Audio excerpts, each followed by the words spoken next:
अटल आदर्श शिक्षा चैनल में आप सबका स्वागत है। आज मैं आपको हिंदी का पत्र लेखन विषय जो कि व्याकरण का भाग है उसका भाग 1 करेंगे आज हम, जिसमें आज हम क्या सीखेंगे। आज हम पत्र लेखन क्या है ये सीखेंगे।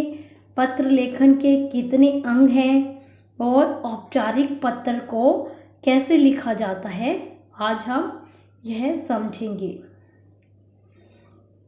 तो पहला है हमारा कि पत्र लेखन क्या है। पत्र लेखन भी अपने आप में एक बेहतरीन कला है। पत्र लेखन के जरिए हम अपना संदेश, अपनी भावनाओं व विचारों को अपने प्रियजनों, मित्रों, सगे संबंधियों तक पहुंचा सकते हैं। जब पत्र लिखने की परंपरा नहीं थी, तब संदेश कबूतरों या संदेश वाहकों के द्वारा भेजे जाते थे। तो बच्चों, आपको पता है कि पहले के ज़माने में पत्र लेखन कैसे किया जाता था। पहले अगर हमें कोई भी संदेश एक जगह से दूसरी जगह पहुंचाना होता था, तो बहुत पहले तो कबूतरों या संदेश वाहकों की मदद से पहुंचाया जाता था। और फिर आज के टाइम में क्या होता है कि जो डाकिया है वो हमारे संदेश को पहुंचाते हैं। हमारे आस पड़ोस में पोस्ट ऑफिस हैं जहाँ पर सबकी चिट्ठियाँ आती हैं और वहाँ से डाकिया चिट्ठी को लाता है और घर घर में बांटता है। सबको पता है ना।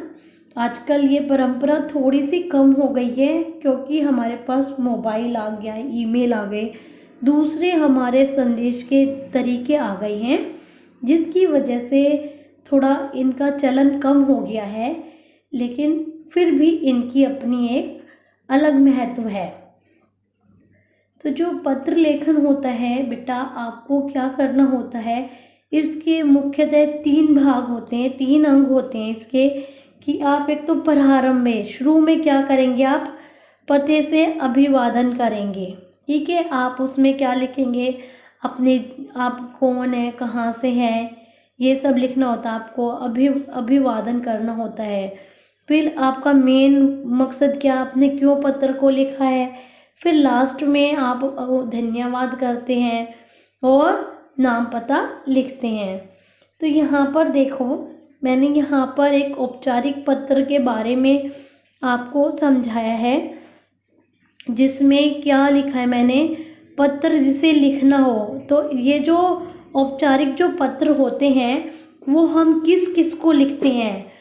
एक तो व्यावसायिक पत्र हो गए, व्यवसाय से रिलेटेड हो गए, जैसे मान लो कहीं नौकरी लेनी है किसी ने, या किसी कार्यालय में, जैसे कि आपकी सड़कें नहीं बनी है, आपके घर में पानी की समस्या है, बिजली की समस्या है, आपको कहीं पर कोई कंप्लेंट करनी है, आपको अपनी जो स्कूल की जो प्रधानाचार्य जी हैं उनको प्रार्थना पत्र लिखना है, या कोई ऐसा अपरिचित, मतलब जिसको आप जानते नहीं हैं, ऐसा कोई व्यक्ति है उसे लिखना है। तो इस तरीके के जो पत्र होते हैं वो औपचारिक पत्र होते हैं। पत्र बेटा 2 प्रकार के होते हैं, औपचारिक और अनौपचारिक।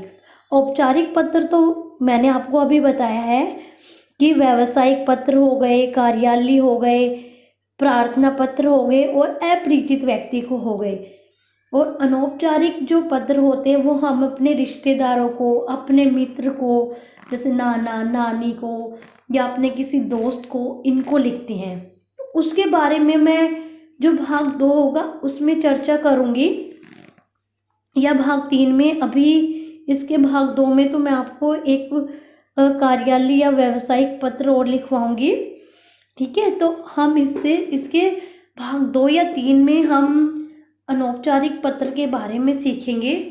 फिर इसमें संबोधन करना होता है, जैसे कि हम अपनी एप्लीकेशन लिखते हैं, याद है ना सबको, श्रीमान, श्रीमती जी या महोदय, माननीय, ये सब शब्द इस्तेमाल करते हैं। अभिवादन इसमें नहीं किया जाता। और लास्ट जो समापन होता है उसमें हम प्रार्थी या फिर विनत या फिर बहुदिया बहुदी ये लिखते हैं। तो यहाँ पर मैंने एक औपचारिक का थोड़ा सा प्रारूप बनाया है, फॉर्मेट है ये। इसमें आप क्या करते हैं, पत्र पाने वाले का नाम व पता, जैसे कि आप पहले अपने स्कूल का नाम तो लिखते हैं ना, सेवा में श्रीमती प्रधानाचार्य जी, अटल आदर्श विद्यालय, आप ऐसे करके लिखते हैं ना। फिर दिनांक, फिर क्या विषय है, विषय का नाम लिखते हैं कि 2 दिन का अवकाश चाहिए। संबोधन करते हैं कि श्रीमती जी, है ना। फिर लिखते हैं कि सविनय निवेदन यह है कि, तो ये कारण लिखते हैं। फिर पत्र को विस्तार से लिखते हैं। फिर आप एक आग्रह करते हैं कि मुझे छुट्टी दे दीजिए। फिर आप अपना नाम लिखते हैं, अपना आप क्या है, विद्यार्थी हैं तो नाम, कक्षा, रोल नंबर, ये सब आप लिखते हैं। तो ये एक तरीका हो गया। ये तो मैंने आपको प्रार्थना पत्र का बता दिया। ऐसे ही अगर आपको मान लो आपके मोहल्ले में अगर बिजली की समस्या है, तो आप क्या लिखेंगे, आपके वहाँ का जो भी विद्युत का जो कार्यालय है उसका नाम लिखेंगे, दिनांक लिखेंगे। फिर पत्र का क्या विषय है कि बिजली की समस्या का निवारण हेतु प्रार्थना पत्र।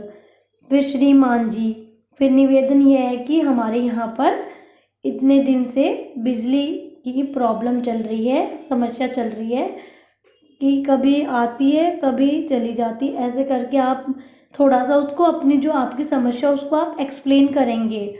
उसके बाद नीचे आप कहेंगे कि आपसे विनती है कि आप जल्दी से जल्दी हमारी समस्या का समाधान कर दीजिए, जिससे कि हम सब आराम से शांतिपूर्वक तरीके से रह सकें। फिर आप नीचे अपना नाम, पता, अपने साइन लिख करेंगे। ठीक है, इस प्रकार आप जो है औपचारिक पत्र लिख सकते हैं। तो यहाँ पर मैंने एक आपको औपचारिक पत्र लिख के दिखाया है। जो मैंने आपको प्रार्थना पत्र भी बताया था, औपचारिक पत्र में ही प्रार्थना पत्र भी आते हैं। तो प्रार्थना पत्र लिखा है मैंने। बड़ी बहन के विवाह हेतु 5 दिन के अवकाश की प्रार्थना करते हुए प्रधानाचार्य को पत्र लिखे।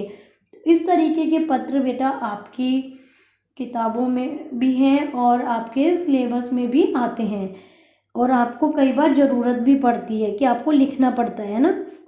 तो आप लिखेंगे सेवा में प्रधानाचार्य जी। फिर आप अपने स्कूल का नाम लिखेंगे, अटल आदर्श विद्यालय। फिर आप दिनांक लिखेंगे, अवकाश प्राप्ति हेतु प्रार्थना पत्र, विषय लिखेंगे। फिर सेवा में श्रीमान जी, अगर आपके प्रिंसिपल सर हैं तो श्रीमान जी, और प्रिंसिपल मैम है तो श्रीमती जी। सविनय निवेदन इस प्रकार है कि मैं आपके विद्यालय में कक्षा 4A का छात्र हूँ या 4B की छात्रा हूँ। कुछ जो भी आप बॉय है तो छात्र लिखेंगे और गर्ल है तो छात्रा लिखेंगे। महोदय, अगले सप्ताह मेरी बड़ी बहन का विवाह होना निश्चित हुआ है, अतः मुझे 5 दिन का अवकाश चाहिए। ठीक है, आशा है आप मुझे दिनांक 5 जनवरी से 10 जनवरी तक का अवकाश प्रदान करने की कृपा करेंगे। ठीक है, तो आप इसमें दिनांक को भी मेंशन करेंगे कि कौन सी तारीख से लेके कौन सी तारीख तक आपको अवकाश चाहिए। फिर लास्ट में आप लिखेंगे धन्यवाद, आपका आज्ञाकारी शिष्या। अगर लड़का है तो शिष्य लिखेगा और लड़की है तो शिष्या, आगे डंडा लग जाएगा यहाँ पर। ठीक है, तो शिष्या आप अपना नाम लिखेंगे, कक्षा लिखेंगे, रोल नंबर लिखेंगे। इस प्रकार आप ये करेंगे।